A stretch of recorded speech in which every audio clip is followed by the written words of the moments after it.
Mga minamahal na kapatid, napakaganda ng mga narinig nating mga pagbasa. They are very inspiring.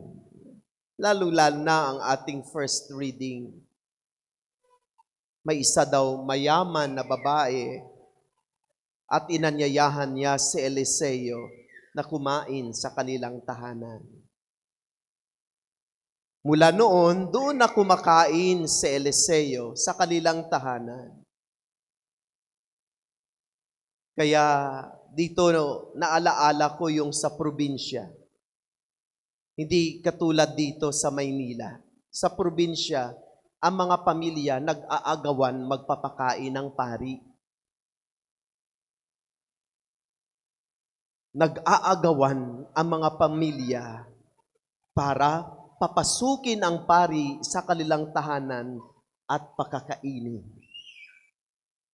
Para sa kanila, kapag ang pari ay nakapasok sa kanilang tahanan at kanilang pinaglingkuran at pinagsilbihan, lalong-lalo kapag kumain sa kanilang tahanan, para sa kanila, it is a great blessing. Ganyan ang nangyari sa ating first reading. Mula noon, doon na kumakain sa Eliseo sa kanilang tahanan. Sabi ng mayamang babae sa kanyang asawa, parang lingkod talaga siya ng Panginoon. Pagawan natin siya ng kanyang mapahingahan. Parang sa ating salita, pagawaan natin siya ng kwarto. Para kapag pumunta siya dito uli, dito siya sa atin matulog, magpahinga. Bibigyan natin siya ng higaan, lamesa, at upuan para makapagpahinga siya. So narinig natin sa ating first reading na ganun nga ang nangyari. Siguro pagkatapos kumain ni Eliseo, nagpapahinga siya doon. At syempre, bilang pagtanaw ng utang na loob ni Eliseo sa kagandahang loob ng babae, ay tinanong niya na paano natin siya matulungan. At sabi, may nagsagot sa kanya na wala silang anak at matanda na ang kanyang asawa. Siguro ang ginawa ni Eliseo ay ipinagdasal niya sa Diyos. Ganun naman tayo yung kapag na-experience natin ang kabutihang loob ng ating kapwa, isa sa pagtanaw natin ng ating utang na loob sa kanyang kabutihan sa atin, ipinagdarasal natin siya. So siyempre si Eliseo, siguro ipinagdasal niya yung babae. Matanda na ang kanyang asawa, matagal na silang walang anak. Kaya sabi ni Eliseo sa kanya, 1 year from now, ay magkakaroon ka ng anak. Wow, very inspiring. Kapag tayo ay mayroong kabutihang loob sa iba, mayroong biyaya na dumarating sa atin. Kapag tayo ay palaging nagmamagandang loob sa ating kapwa, lalo tigit sa makapatid nating nangangailangan, mayroong mga biyaya na dumarating sa atin. Hindi man material na bagay, kundi katulad ng nakatapos ang ating anak, na hindi natin alam kung saan tayo kumuha para sila makapag-aral. Hindi tayo nagkakasakit, natatapos ang mga taon, hindi tayo nagkakasakit. Maayos ang takbo ng buhay kahit hindi ganun karangya. Maganda ang ugnayan ng bawat miyembro ng pamilya. Ito ay magantimpala at biyaya ng Diyos. Naalala ko tuloy yung isa nating kilala. Noon hindi naman ganun kaganda ang kanilang buhay. Pero dahil sa kanilang pagmamagandang loob sa kanilang kapwa. Yung naniwala talaga ako na kapag ang mga lingkod ng Diyos ay pinapasok mo at wini-welcome sa loob ng iyong tahanan, meron talagang pagpapala. Yung family na iyon, hindi naman noon ganon karangya ang kanilang buhay. Pero noong magpatayo sila ng kanilang tahanan, sabi nila, patayuan natin ng isang kwarto sila father at sila sister para kapag pumunta sila sa ating tahanan, ay mayroon silang kapahingaan. Ngayon, ang ganda-ganda ng kanilang buhay. Puro mga lalaki ang kaniyang mga anak, wala silang katulong. Pero mga mababait ang mga anak na lalaki. Ang 4 niyang anak, isa na lang. Ang hindi pa nakatapos, magtatapos na ng kaniyang pag-aaral. Sa loob-loob ko, yung pamilyang iyon talagang pinagpala at biyaya at biniyayaan ng Diyos.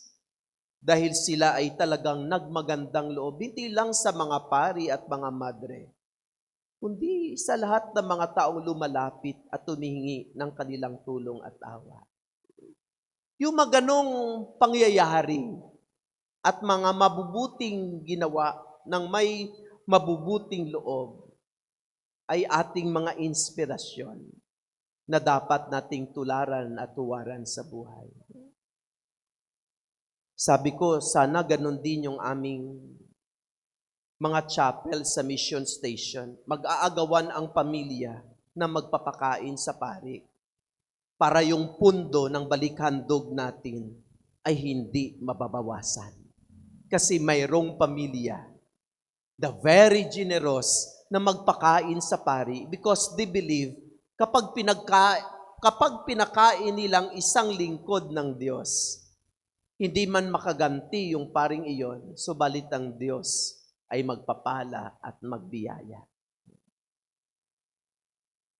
Sana ito yung inspirasyon ng lahat ng mga nasa chapels natin.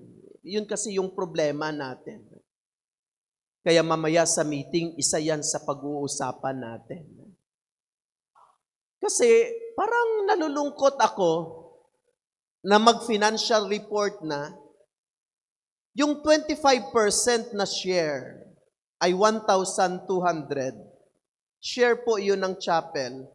Ang ginastos para ipakain sa akin sa araw ng linggo at sa chapel mass ay umaabot ng 3,000.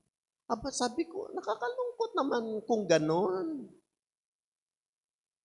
Biro mo yung chapel share nila na 25% na pinag-ipunan ng maraming tao para makapag-ipon sila ng 1,200 ay kulang pa para ipakain sa akin.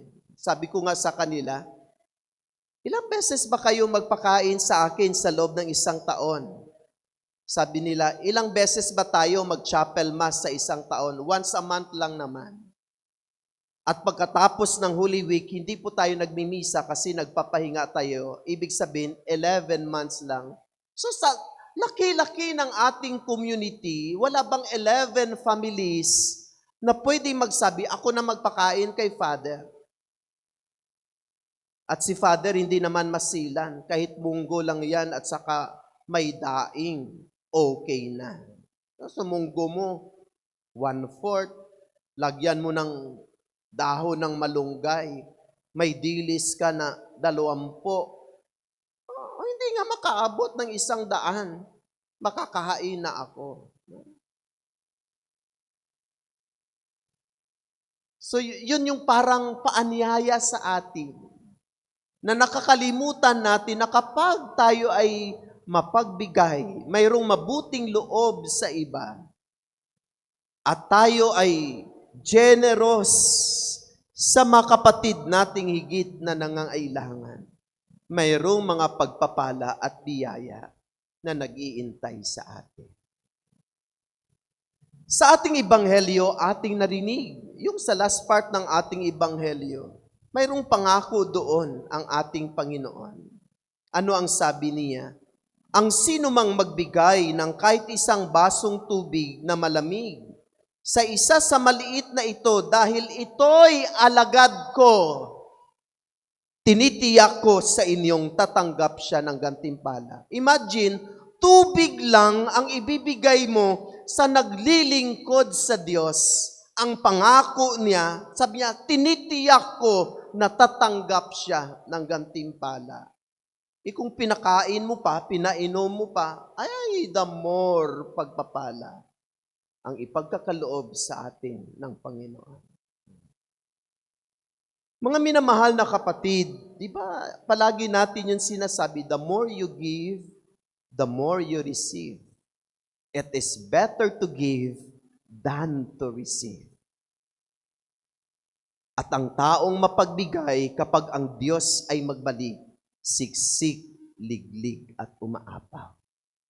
So para bagang ang ating mga pagbasa ay nagaanyaya sa atin, be generous, maging mapagbigay, magkaroon ng mabuting loob sa iba, magkaroon ng pusong marunong magbahagi ng kung anong mga biyaya ang ibinigay sa atin ng Diyos.